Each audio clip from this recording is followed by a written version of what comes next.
Howdy everyone, I'm the Shadow of the Hawk, and welcome back to my channel. Or if you're new here, well, stick around, watch this video. If you like it, leave a like. If you want to see more from me, hit the subscribe button and hit that little bell. If you hate this video and you hate my guts, leave a dislike and leave a hate comment. And also subscribe and hit that bell so you can leave more dislikes and more comments on future videos. Because, you know, you hate me and you want to express that, hey, that feeds my algorithm. So at the end of the day, everyone wins. If you couldn't tell by the title, we're going to be talking about episode 3 of Ashoka. Now, I need to admit that I hate this show. I absolutely hate this show, but I really, really don't want to hate this show because it's clear that there was a lot of passion and effort and talent that went into it, and the writing team, sorry, got something in my throat, completely and absolutely fucked all the other work that was put into it. So we start off with Ashoka and Sabine Ashoka training Sabine with the help of the robot. I don't remember his name, but I remember he was in Clone Wars on how to be a Jedi. And he's like, out of every single person I have trained, you are the worst, which that is not statistically plausible given she is a Mandalorian, so she has a level of combat experience. Meaning if your training method, which we saw, was basically just swing stick at me and hit hologram lightsaber, then she should be at least statistically better than the bottom 1%. And then, like, you find out, hey, she's not fully force sensitive. So then why is she being trained to be a Jedi if she's not fully force sensitive? Like, what the flying floof is going on? Like, normally you'd only begin this shit if they're able to, you know, do something basic, like pull a cup with magic. And she can't do any of that. So why is she being trained as a Jedi? I don't fucking know. But so then you cut to Hera talking to the New Republic, which I love the shot of the fleet. The fleet looks gorgeous. It looked so freaking good. Like, there was a lot of talent that went into just setting up the worldscape, setting up the mise-en-scène. Then you got Hera walking through the hallway, and then you have her talking to the New Republic Council. 5 people.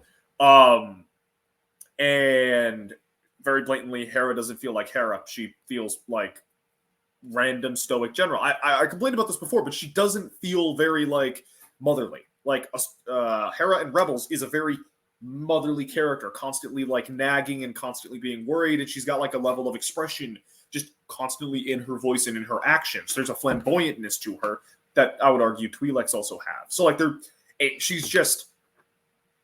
Grand Admiral Thrawn is back. We need to find him. We need to beat him. Blah. And then you have, like, the New Republic is just a bunch of incompetent losers who don't really know what the flying fluff they're doing. We have Imperial defectors on all levels of our government. Okay, so what you're telling me is you're setting yourself up for an instant coup. Like, I understand second chances. That's for the custodial staff. For the random guards that aren't actually the guards. You don't put them at all levels. You put them at the bottom level because you can't fucking trust them. Oh, no, but we believe in second chances. Just ignore every single example of us believing in second chances coming to bite us in the ass. And it just sucks because, like, the New Republic, I'm going to go into this a little bit more later, but, like, the New Republic going from the Rebel Alliance, a competent and effective and idealistic force, to this incompetent, ineffective, bureaucratic force is just really disappointing, especially since there's only a 5-year gap between the defeat of the Empire and this show. So then you basically have a little bit more touchy talky between Ahsoka and Sabine. I'm going to be honest, I skipped through most of it because, frankly, it's just, like, I could tell it's just, you got to believe in yourself. You got to be better. You can be a Jedi. You can be. You could be better.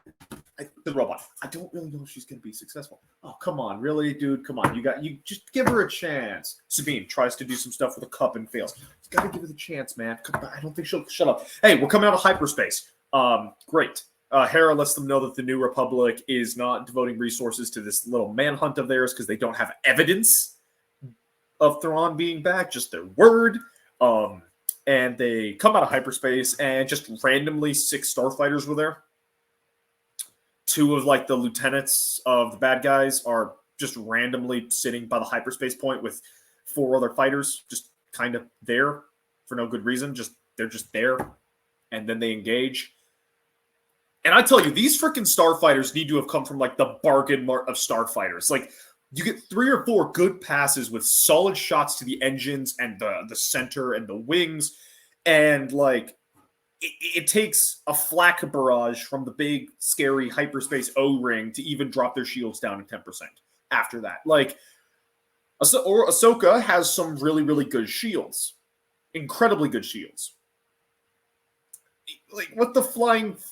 What are you smoking? Show. What you're showing me a starfighter get a clear hit on the engines, and it's just, oh well, that just bounces, hits on the wing. Oh, that just bounces off.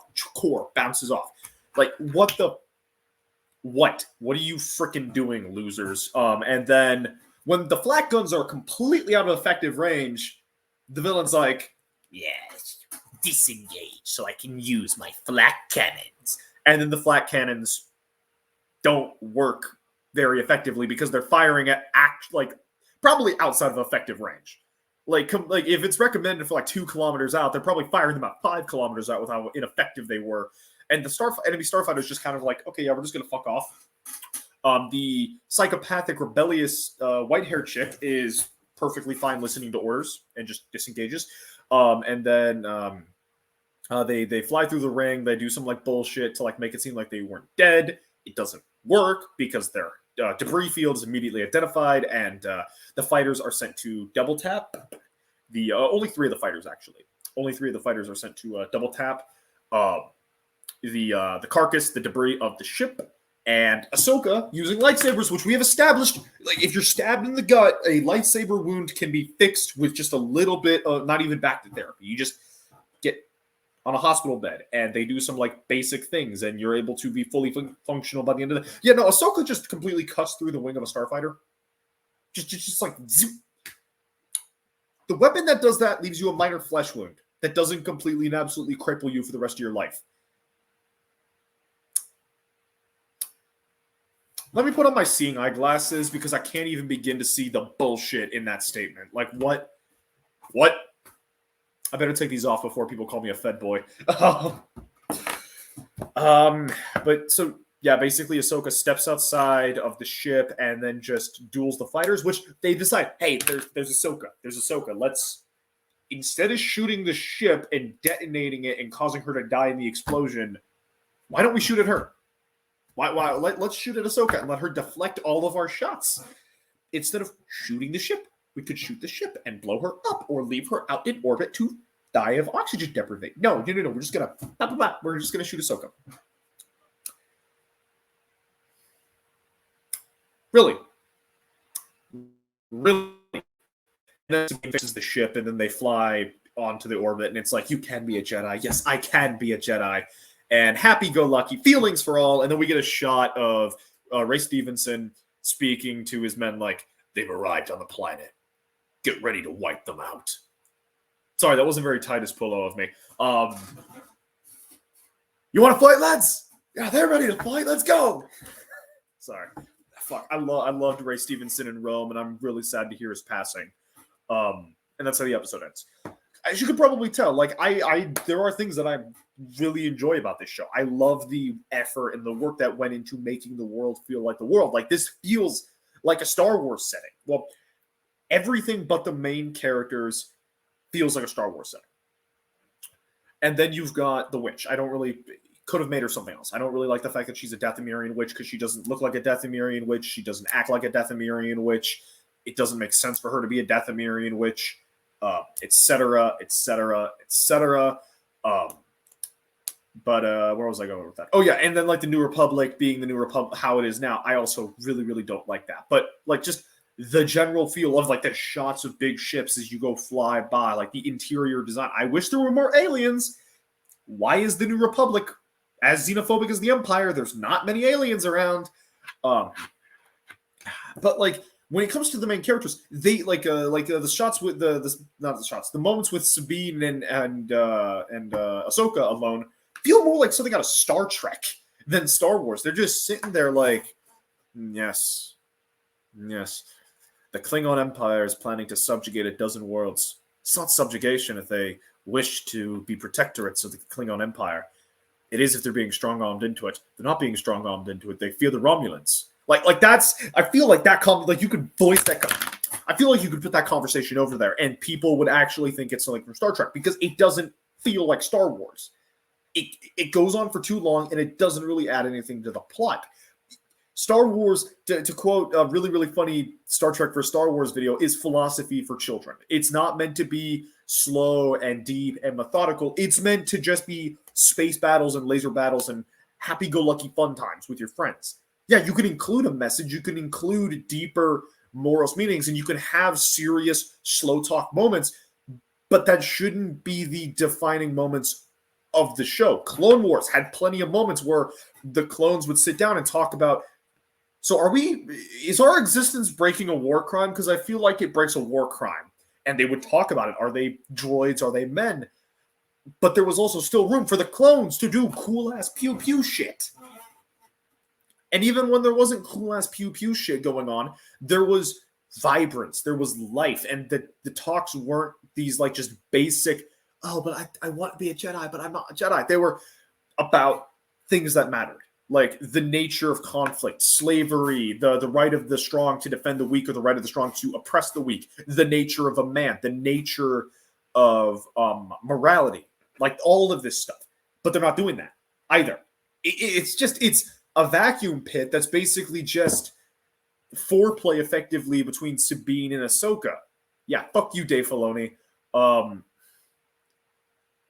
Basically, what you could tell from this is, like I said in my previous review, this should not have been a Rebels 2 Electric Boogaloo. This should have been its own show. It shouldn't even, it could be about Ahsoka, but it shouldn't be, because Ahsoka doesn't feel like Ahsoka. She's missing the smart-ass comments, the happy-go-lucky nature. Sabine doesn't feel like... Sabine is actually the worst character in this show, because she is not Sabine.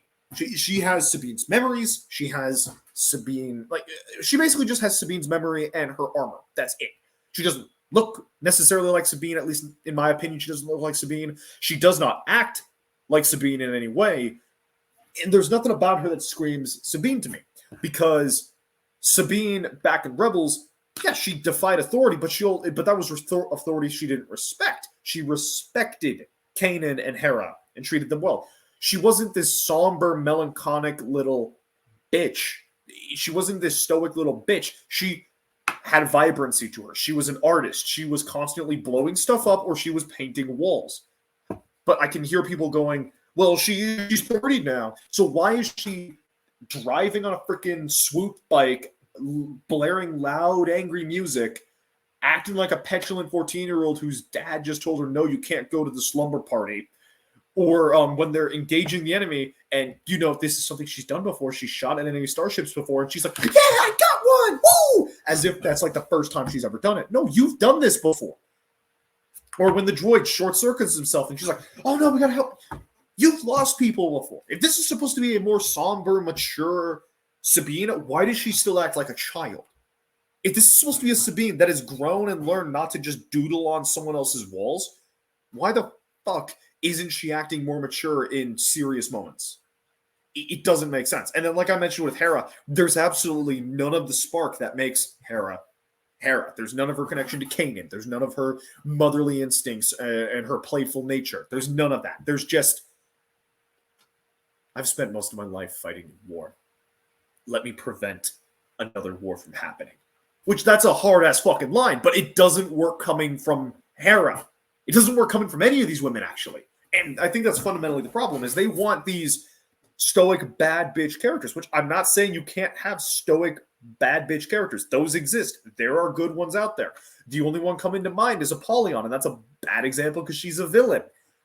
What I'm saying is these three particular characters, as they were portrayed in Clone Wars and Rebels, should not be acting how they are, and yet for some reason Filoni wants them to act like strong, stoic badasses, and they're not. They're just badasses. Well, two of them are. One of them is just a pilot. Anyway, that's my opinion. Like I said before, if you don't like my videos, if you hate my guts, leave a dislike, leave a comment down below. Make sure to hit that little bell so you can, whenever I release a video, hit me with some hate, because, again, the algorithm loves that shit. Thank you all for watching. Have a good day. And, yeah, see you next time.